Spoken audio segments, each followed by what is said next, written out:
Welkom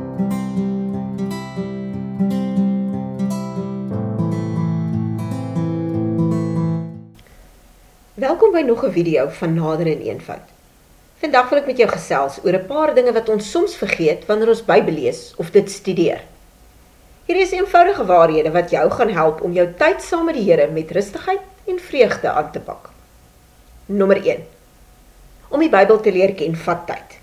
Iemand wat al jare lank elke dag tyd in die Bybel spandeer, gaan dus baie meer daaroor weet as 'n nuwe gelowige wat net gister vir die eerste keer 'n Bybel oopgemaak het. Moet dus nie moed opgee as jy nog nie die Bybel goed ken of alles verstaan nie. Hou maar net aan met lees en studeer. Met tyd sal jy agterkom jy weet en verstaan meer as voorheen. Nommer 2. Moenie om klein te begin geringskat nie. Daar is ongeveer 31.150 verse in die Bybel. Iemand skryf dat as jy elke dag net 5 verse uit die Bybel lees, dan gaan jy in 'n jaar se tyd 1825 verse gelees het. In 10 jaar gaan jy 18.250 verse gelees het en in 20 jaar 36.500 verse. So, as jy nog nooit die Bybel gelees het nie, of dit nie elke dag doen nie, begin met net 5 verse 'n dag. Dis verseker beter as niks. Nommer 3. Nie elke dag in die woord gaan dieselfde wees nie. Daar gaan dae wees waar jy soveel leer en regtig voel die Here praat met jou. Ander dae gaan droog en onproduktief voel.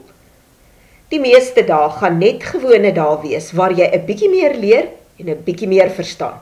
En is goed so. Selfs die dae wat droog en onproduktief voel kan van waarde wees, want geen tyd met die Here in sy woord is ooit gemorste tyd nie. Nommer 4. Om aan te hou is die sleutel. Iemand wat wil leer klavier speel, moet oefen en oefen en oefen. As hy na die eerste week opgee, gaan hy nooit leer nie. Dieselfde is waar van jou tyd in die woord. Hou aan selfs al verstaan jy nie. Hou aan selfs al voel jy kry niks daaruit nie. Hou aan selfs al is jy die dag nie lus nie. Dis die een wat aanhou lees en aanhou leer, wat op die ou en die Bybel ken en verstaan, en dit ook weer vir ander kan leer. Nommer 5. Kies 'n plek vir jou tyd in die woord waar jy gemaklik en rustig kan wees. Jy moet egter nie te gemaklik wees nie, want dan kan jy maklik aan die slaap raak.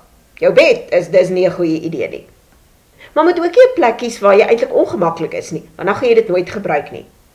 Kies 'n eenvoudige plek waar dit stil en rustig is, en waar jy regtig kan fokus en konsentreer in jou tyd saam met die Here. Nommer 6. Niemand is ooit te besig om elke dag tyd in die Bybel te spandeer nie. Daar is soveel verskillende platforms wat jy kan gebruik om die Bybel op een of ander manier in jou hart te kry. Dink aan audiobybels, Christelike podcasts, en video's op YouTube. Kies vir jou 'n platform waarvan jy hou, en gebruik dit as jy die dag nie tyd het om te sit en fisies Bybel te lees nie. Nommer 7. Skryf jou vrae neer. Niemand van ons verstaan alles wat in die Bybel staan nie, en almal van ons het vrae daaroor. Skryf jou vrae neer en soek dan antwoorde daarvoor. Soms gaan jy goue antwoord kry. Ander kere gaan dit dalk jare vat. Maar moenie opgee wanneer jy vrae het nie. Vrae is goed, want dit help jou om antwoorde te soek, sodat jy dinge beter verstaan. Nommer 8. Skryf alles wat jy leer neer. Lees ook gereeld weer deur jou notas. Op die manier gaan jy sien waar jy gegroei het. Jy gaan dalk op 'n dag iets wat jy neergeskryf het lees, en agterkom jy was verkeerd toe jy dit geskryf het, want die Here het intussen vir jou geleer wat eintlik die waarheid is.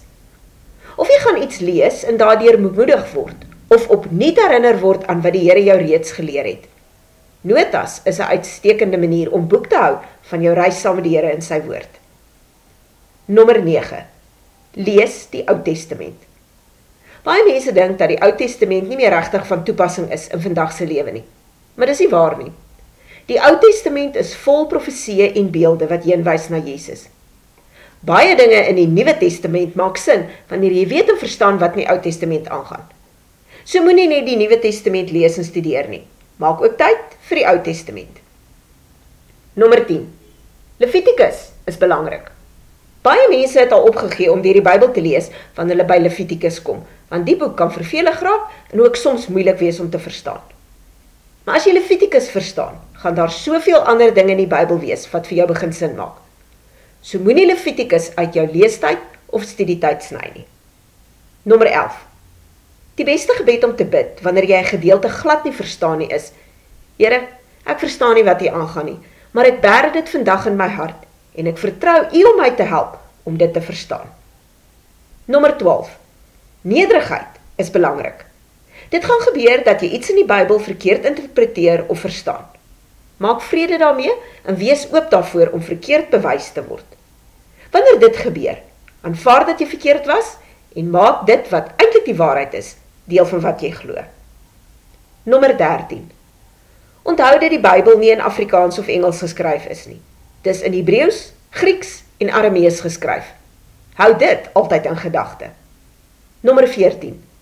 Die Bybel is nie 'n wetenskapshandboek nie. Moet dit dus nie soos een probeer lees nie. Nommer 15. Die Bybel is ook nie 'n geskiedenisboek nie, hoewel daar groot stukke geskiedenis in opgeneem is. Daar's verskillende letterkundige genres in die Bybel. Dit sluit in wet, wysheid, poësie, evangelies, briewe, profeseë ensovoorts. Maak 'n punt daarvan om meer uit te vind oor al hierdie genres. Dit gaan jou tyd in die Bybel baie interessanter en lekkerder maak as jy weet wat die genres is en hoe hulle in die Bybel gebruik word. Nommer 16. Om te groei in jou kennis en verstaan van die Bybel gaan van jou vra om dinge te doen soos om dit te studeer, daaroor na te dink, vrae te vra en antwoorde te soek. Dit gaan vra dat jy dalk by iemand wat meer weet as jy kers opsteek sodat hulle jou kan help met die dinge waarmee jy sukkel. Maar is alles die moeite werd. So moenie bang wees om die harde werk te doen nie. Jy sal beslis nooit spyt wees nie. Wanneer ons die Bybel lees, gaan dit nie daaroor om alles perfek te verstaan of elke vers te onthou nie. Dit gaan daaroor om die Here elke dag 'n bietjie beter te leer ken. Moet dus nie moed opgee as dit stadig gaan nie. Hou net aan. Elke bladsy, elke gebed, elke oomblik wat jy in sy woord spandeer, vorm jou. So vat hierdie wenke, gebruik dit en groei rustig in jou reis saam met die Here. En onthou, hy sien elke klein poging en hy eer dit. As hierdie video vandag vir jou iets beteken het, deel dit dan met iemand anders. Gee dit ook 'n thumbs up hieronder en teken in op ons kanaal vir meer boodskappe en wenke. Baie seën vir jou en mag elke oomblik van jou tyd saam met die Here in sy woord jou nader trek aan hom en jou help om hom beter te leer ken.